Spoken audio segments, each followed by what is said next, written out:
Hello and welcome to the PC Gaming Vortex. My name is Hikaru, and today I'm coming at you with a special treat.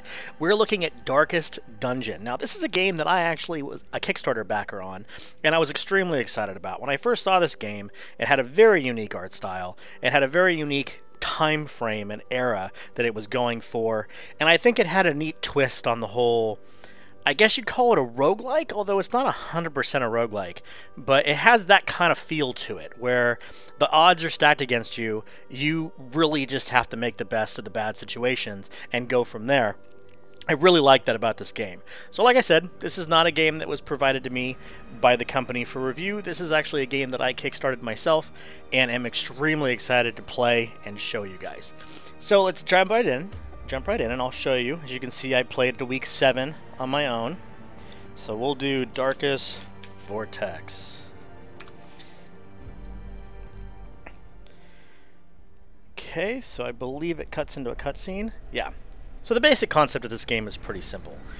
You are coming to a home, a manor that has been in your family for generations.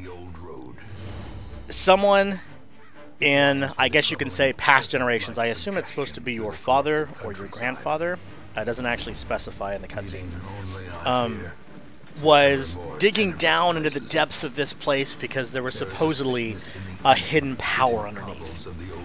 And the best way I could describe it is they kind of unlocked the gates to hell. Now, I don't know if they're actually saying it's hell, or if it's just some dark dimension, or if it's even supposed to be Lovecraftian, but they definitely unlocked a door to something really nasty. And it drives them all mad. Your father, grandfather, and his ascendants, and people that are there to help him at that time, all the workers and such like that, they all just go nuts. So you are the descendant of this gentleman, and he sent you a letter to come out and take a look and get to the deepest part of this dungeon and clear the manor's name. So you come out here specifically to delve into the Darkest Dungeon, hence the name of it. The game has a lot of unique twists on gameplay, and then a lot of it's going to be very, very familiar. Okay, so this is the intro to the game. It starts you out. I'm going to skip these tutorial segments and just explain it myself. So you'll see a few things immediately. One, the art style. The art style, it's just so unique. I love it. It's like board game came to life. I really enjoyed the dark art style. Another thing you'll notice is you kind of have two guys here. They have a stat window at the bottom with a map. Top of the screen you have a torch. This is actually the light meter. The further it goes down, the more dangerous it becomes. So the higher it is, the more quote-unquote safe it is. It's never really safe. This place is scary as hell. But the lower it gets, the more scary it gets. Things get more dangerous, chances of being surprised, chances of getting, back attacked, just totally messed over. Then there's the piece of this game that I think is probably the most unique, and that is the stress levels. So each character has 2 bars on them. They have a health bar and a stress bar. So the white blocks are the stress bar, and of course the red line is the health bar. It goes without saying. The stress is inflicted on the character when he or she is put into a stressful situation, as you would imagine. Deeper you go in the dungeon, darker it is. People get critical hit, or they get killed, or whatever it might be. Stress increases. Now, when you look at a character's actual stats, so I just clicked on Reynold, the Secret Crusader, you'll see he has quirks. He's a warrior of light, so as long as the light level is above 75%, so that bar right there, he has plus 10% damage. But he's also a kleptomaniac, so he's prone to stealing items, and he's God-fearing, so in town he will only pray for stress relief, and I'll explain the concept of praying in town and stuff like that. So you have positives and you have negatives. Now, if the stress bar goes all the way up, dude kind of loses his shit, is the best way to put it. I know I don't tend to cuss that much on the show, but he really does. Basically, he goes a little nuts. I've seen in my game, I had one run all the way to the back of the party. I had one not let the healer heal them because they didn't wash their hands. I had one just literally cower into a ball, and then I had one react to someone else dying in a positive way and become like super powerful and just go all super heroic on it. So I guess it really depends on the character and how they're going to react. And you know, if you were diving down into this horrible place, you wouldn't know how they were going to react either. So it kind of has that realism to it, you know, quote unquote realism. But there's also equipment in the game, there's trinkets in the game, and then there's abilities and skill trees in the game. I won't go into that too much right now. One more thing to keep in mind is the way combat works. So this is the positions of your party. You can have 4 people in your party. This is the positions of the enemy's party, so 4 people in the enemy party. As you can see, he prefers to be in one of the top 2 spots, and he attacks the top 2 people. And that's because each ability has where you have to stand and who you can attack. So this one here says you have to be in one of the front 2 places, as you can see right above the name Stunning Blow, and you can attack one of the front 2 people. This one, you have to be in one of the front 2 places, and you can actually attack the 2 people in front at the same time. That's what that line between them means. And each ability has different stats and stuff like this. This one's a buff, so as long as you're in the first 2, you're good to do it. But each character is randomly generated, and we'll go more into that when we get to town. So it's very easy controls. It's just WASD, or you can click to move. Basically, you tell it where you want to go. So I'm in this room with the torch. This is the hallway going here. So you go to this room, Brigands have run up these lanes. and now you're in the hallway. So there's 4 spots that something can happen. So we'll move forward. Nothing in the first slot. There's an enemy in the second slot. So it looks like we've surprised them. So it's just as easy as picking abilities. So it's turn-based. It's all done off of speed values, so it's not necessarily you go then they go. It's just whoever's faster. Everybody gets to go before the round is over. There we go. As the fiend falls, a faint hope blossoms. I will say that the narrator you're hearing, he's always there. And he adds such an ambiance, in my opinion.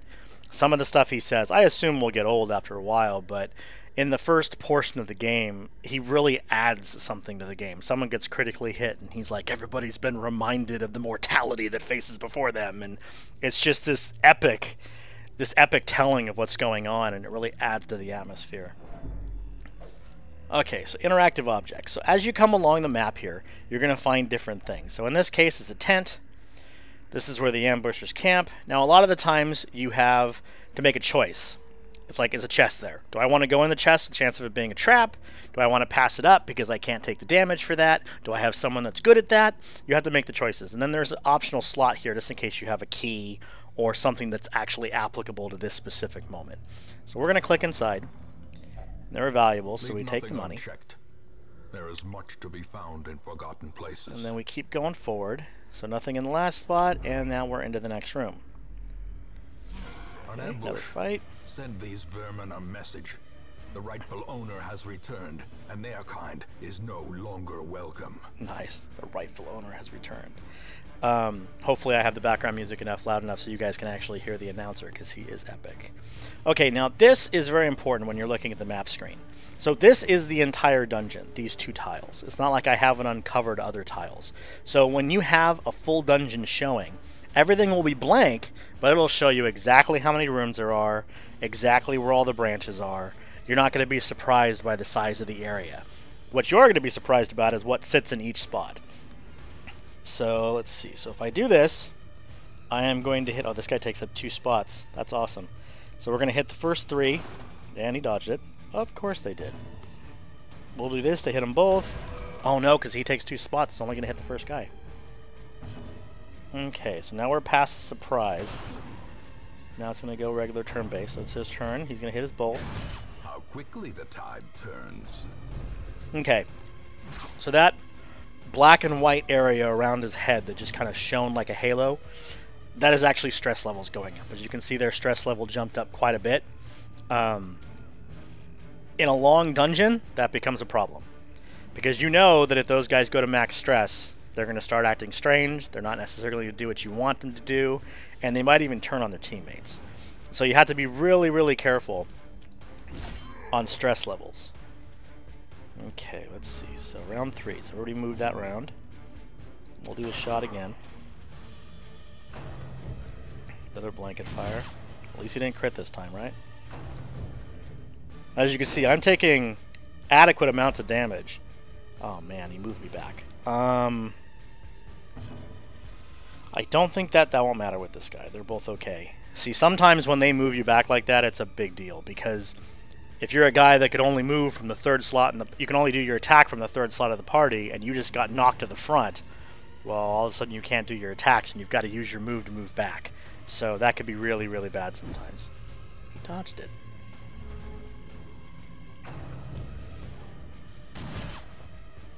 That was lucky. What is this?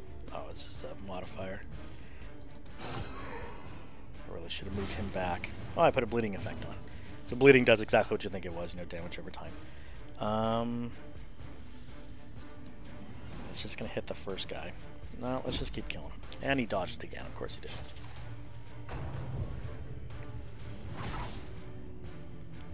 I think it's going easy on me by these low damage numbers. Normally you don't get that lucky. Of course they are bleeding now. We're going to move you to the back. There we go. So you can go back to doing the grape shot. Okay. This is the tutorial, and the combat's still brutal. As you can see, I'm actually getting kind of close to dying. That would be absolutely hilarious. Of course, if you're watching this, you know I'm not going to die, because I'm not going to show myself die hideously in the tutorial. Mortality clarified in a single strike. Oh man. Okay. Okay, so he's still alive, but I'm pretty sure he's not going to be in a moment. A victory. Perhaps the turning point. Okay, so we're on to Death's Door. So the way Death's Door works, and with no healer right now, it's just going to have to be natural, is if he takes another shot, he dead. And it is permanent. He is dead. There is no bringing that character back. So, and it's auto-saving constantly, so it's not like you can go back and redo a save or load a save. He's gone. Now, the good thing is you can... Oh, look at that. As the enemy crumbles. You can actually... A powerful blow. Purchase, like, it's not only purchase them, it's more like recruiting them. You can recruit more guys. So you have a large roster of guys. And each time you come out of a mission, you want to take care of the guys that have high stress. You know, send them to the tavern or the church and heal their stress up. And then take another group out. So you've kind of got this rotating roster of people with different abilities and such. Okay, so quest is complete. We're gonna do that. We're gonna open it with him though, just in case it's trapped, which it is. Okay, so didn't get nothing, but he did get blighted, so he's taking a bunch of damage right now. Good thing the quest is over. So when I said it's dark, I should have also said that it's brutal. This game is brutal, and it's supposed to be brutal. I mean, that's kind of the point. Oh, of course he did. Okay, so he kind of quote-unquote leveled up, and now he believes he is possessed by demons. Okay, well, I guess that works. So that's obviously a negative trait. I'm not sure how that's going to come into play, but it's always fun when it comes into play and you weren't expecting it. Such as it is. This squalid hamlet, these corrupted lands, they are yours now. And you are bound to them. So, this is a town. It's pretty basic. No moving around, just different places you can go. As you go through the first, I want to say 4 or 5 missions, it unlocks each of these areas. I'm going to explain what they all do now, because I probably won't play through enough to show you all of those different things. The graveyard shows you everybody that's died. So, for example, in the game I'm actually playing through on my main playthrough, I have some people listed here because they just got slaughtered. All it takes is 1 or 2 well-aimed crits to take a guy out with like no time at all. And what I've noticed is healing in this game is not very good. My best healer heals for 2, so it's not that great. Okay, so this is a stagecoach. So this is where you hire more guys. So I can hire them, I can hire them. Now I've got a group of 4. Now each of these structures you can upgrade. You upgrade them with busts, portraits, deeds, and crests. And these are things that you find when you're out adventuring. as quest rewards or in chests or when you kill a guy or rewards or whatever it might be. You find those things, and they're used as currency for all of the buildings to upgrade what they can do. So for example, you can upgrade the number of people to choose from, because each time you come out from a mission, this is filled up again. And you can upgrade the amount of people you can hold on your right hand side there. I think my game currently has the ability to hold 11 or 12, and I have 11 or 12 guys, because you want to have that rotation. The Nomad Wagon, it just has trinkets and things you can purchase, so you can get things that will strengthen your guys. The thing about this game, though, is that all gear has positives and negatives. It's like, I will give you 15% higher damage, or 15 higher damage, but you're trading off with less accuracy and maybe less dodge. It's like there is no absolute positives in this game. You're trading everything off. The blacksmith, pretty simple. You know, upgrade armor, upgrade weapons. That way you can get your guy more powerful. The guild is where you upgrade skills. So if you notice, this guy has skills that are locked. Each guy, each class comes with random 4 unlocked. You can pay to unlock different ones, but you can only take 4 skills into battle with you. So you kind of got to choose the way you want the guy built. You can also level them up to higher levels. These are all level 1. You can go to level 2, make them stronger. And of course, as you go on, you're going to have to do that. Then there is the Abbey and the Tavern. So the Abbey and the Tavern is where you would put people to lower their stress. So you can kind of say, hey, Ronald, I see you're stressed out. You're kind of going mad a little bit. You're getting to that point. I'm going to throw you in the tavern, go get some drinks, go to the brothel, have some fun, go to the Abbey, pray. I think that was the guy that said he only prays. Yeah, so the only option you have for him is to send him to the Abbey to pray. And then you pay, and then they stay there for the course of another mission. When you get back, they've gained positive effects.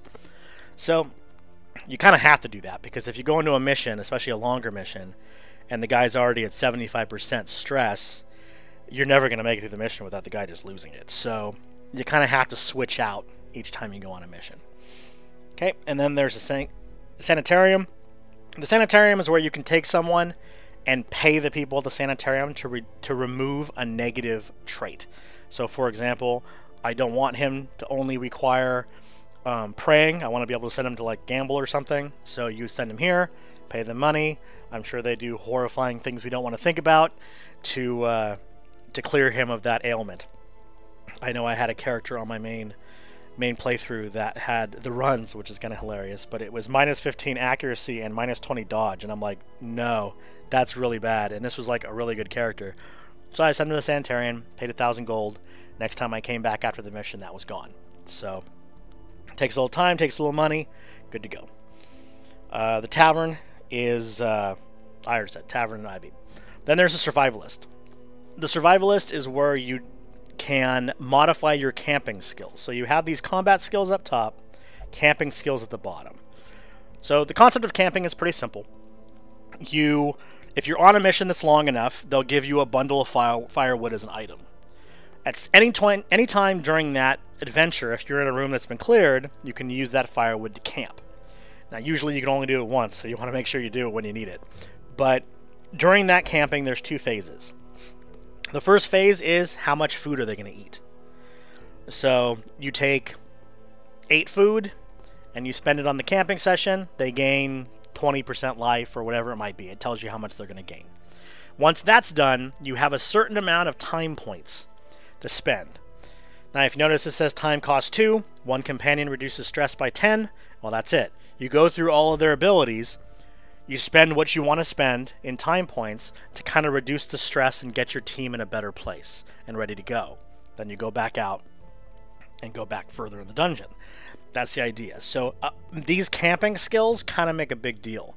They're a big deal, because if you're halfway through a dungeon and you're already at 70% stress, you're never going to make it all the way through the dungeon without losing your guys. So you really need to think carefully about how you want to use abilities. And a lot of the times I found myself having to decide between guys. I'm like, wow, okay, my tank, the guy I'm using as my tank up front, he's like at 80% stress. My healer's at the stress. I've only got 4 more time left. Who am I going to heal here? You have to choose which one you're going to do the stress on, and it's kind of a a balancing game. I actually had one run where I just had to choose who was going to die. And as sad as that is, I had to choose who was going to die. Now, the reason I say it's not necessarily a roguelike game is because if you lose somebody, it's not like you lose the game. You can still finish the dungeon if you're able to do it with your 3 remaining people. Yes, that loss is permanent, but you can hire somebody else. So the only downfall of hiring somebody else, of course, is they are at level 1, so you would have to pay for any skill upgrades or anything else the same way. Yeah, that's not the same character you've been developing, but it's not like you're starting completely over. You still have all your other guys, and it's not as punishing in that aspect, but don't think that makes this game easy, because those dungeons are unforgiving. And I mean, I'm doing like apprentice level dungeons, and these things are unforgiving. I can't even imagine what it's like to fight one of the bosses in this game. I've seen clips during the Kickstarter campaign and during the updates they were giving us of boss fights, and they just look absolutely terrifying. Okay, so let's go ahead and jump in. So we're going to embark. So here are the 5 areas you can go. The darkest dungeon will be the last place you go. So far in my game, I've done the ruins and the Weald, and I assume that they get harder as you go along. So this quest is a short quest, apprentice level 1. The goal is to complete 100% of room battles. These are the things you get for just doing it. So down here, you have your team. So we'll do that first. Healer in the back. He wants to be in the middle too, so we'll give him that. He wants to be in the back too. How convenient. There you go. Now we're on the provisioning screen. So this is where you choose what you want to bring with you. Now there are a couple things you kind of have to bring with you. One of them is food. So I'll do 8 food, and I'll do 8 torches. This is probably a short mission. I probably don't need that much, but still. You can also take shovels. Shovels allow you to clear away blockages. Now you can clear away blockages with your hands, but you'll probably take damage and stress because of it. Then they have stuff that heals bleeding and diseases, and you've got keys if you want to unlock something and not have to worry about traps. So we'll stick with that. You have limited room in your inventory, so the stuff you're picking up and the treasure you're picking up is going to take up room. So you kind of have to balance what you're taking and what you're not. Now the torches, as you saw, I purchased a stack of torches. You use the torch to fill the torch meter. So it's kind of a balance, because the higher it is, the safer you are, relatively. The lower it is, the better the rewards are. So it's going to be harder, but the rewards are going to be higher. Must be driven back. Okay, so here's this mission. As you can see, there are quite a few rooms here. Not that big, though. So we have to clear them all, so we'll go this way first. And a trap. Okay, that stresses him out a little bit. Let's go ahead and check this. New metals. Get some money. Okay. Your heart gets beaten in this game because you have no idea. Especially when your guys start to get low and you're walking down a hallway that's not mapped out. It can get very stressful. Or during battles where you don't know what's going to happen. I am going to keep the torchlight up for this. Just nothing too crazy happens. I usually try to go around the 75% or below, like 50 to 70%, so I can get better stuff. Okay, so I found a map.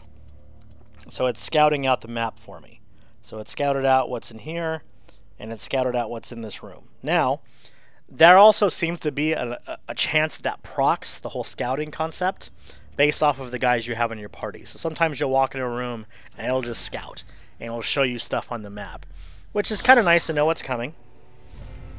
Okay, so we surprised them, so that means we get a full round of attacks before they do.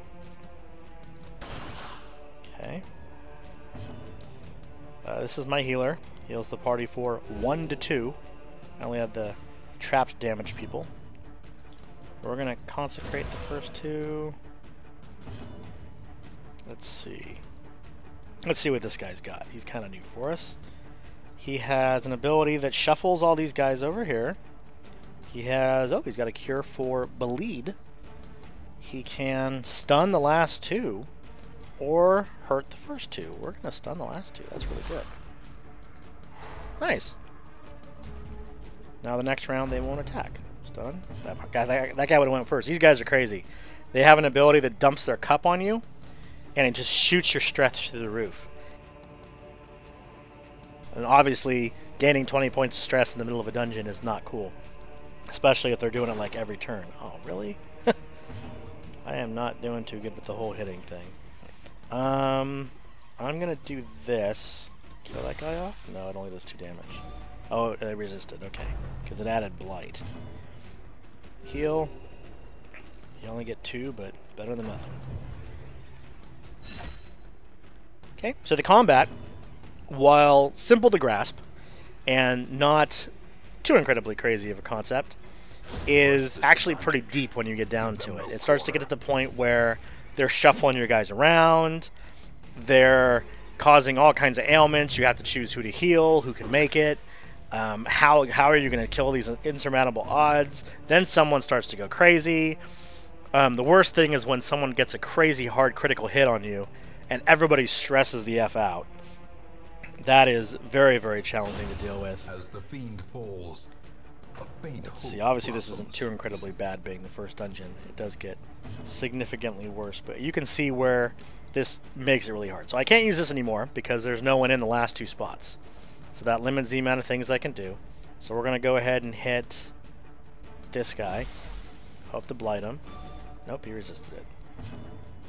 Heal. Okay. We'll do this again. Confidence took him out. as Cool. the enemy crumbles. Saved us a lot of negative stress there. The good thing is if you do something good, like say for example you critical hit or someone takes out a guy in one shot, But a victory nonetheless. you can oh, it didn't work. Contents are ours. Okay. You gain stress back. So for example, say you critical hit some guy for 20 and kill him in one shot. It'll send positive through your party, like their confidence rises so the stress meter goes down. So it does go both ways, which is good. Okay, so we're going to go back the way we came. Now why we don't run in, usually don't run into anything else in these hallways you cleared. I have, had to eat food there, someone was hungry. I have ran into a fight on the way back that wasn't there before. It's kind of rare. But you are gaining stress as you go down these hallways depending on how dark it is based off your torch meter. So you do have to keep that in mind. The overall feel of this game, I think, is what makes it so special in my opinion. I mean, have there been these kind of dungeon crawlers, you know, square by square, board game style games? Well, of course, I've played a number of them in the past. But the feel and the atmosphere of this game is very, very different. Wow. So, what's up with her? Obsessed with killing. And that will be why she had to be the one to open that. Okay, and then we've got empty crate. It's just really all about the atmosphere and the concept of this world and just how ridiculously dark it is. Okay, dodge. Lots of dodges. Accuracy not too great. Okay. Do I want to stun the guy in the back? Yeah, because he's the stress guy. And he's stunned. Cool. Okay. I'd be very interested to see what you guys think of this style of gameplay. The turn-based, semi-roguelike type of gameplay where you know people are going to die, but you're trying to make the best out of a bad situation. If this is something you'd be interested in, this is actually available on early access, I believe, on February 3rd on Steam. I got access because of the Kickstarter a little bit early, but it will be available very soon. If it's something you're interested in backing, I would highly suggest it. There are normally 20 different classes, if I recall, and quite a bit of gameplay. A lot of gameplay, a lot of replayability. Can we stun him twice in a row? Yeah, we can. We can just keep that guy stun locked. Oh, he dodged. That's good. Death waits for the slightest lapse in concentration. Wow. Stress just flew through my party right there because of that crit. Now you would have think that would have done the opposite, because the guy that just crit us, we killed him. I think that would give us positive, but not everything works exactly how you think. Now do keep in mind, this is an early access game, so this game is not done yet. It is very polished, and in my opinion, there is quite a bit to play. From what I understand, you can only go to certain dungeons. It doesn't let you all the way through the game at this point. But this is an excellent way to get a feel for the game, enjoy the concepts, really dig in, and support the game at the same time, which is something that, obviously, being a Kickstarter backer of it, I was already doing. So I would highly suggest it. I am a fan. Okay, so I'm not going to go too much into this. If you'd be interested in seeing me play more of this, maybe on my main playthrough, put a couple dungeon runs on there, please let me know. This is a game that I'm going to be playing quite a bit of, and if there's interest to see me play it, I will be more than happy to post it. I'd also like to know what you think of the game. What is your thoughts when it comes to these dark, almost Lovecraftian concept games, where the darkness kind of equals into a brutality of the game, and it has the hardcore elements to back that up. The turn-based concept, the board game concept, they're kind of taking a lot of things and making them a nice amalgam together. But I'd be interested to see what you guys think of this. Leave it down in the comments below. And as always, don't forget to subscribe if you like what you see. Comment, like, favorite, all that great stuff. And we will see you guys next time.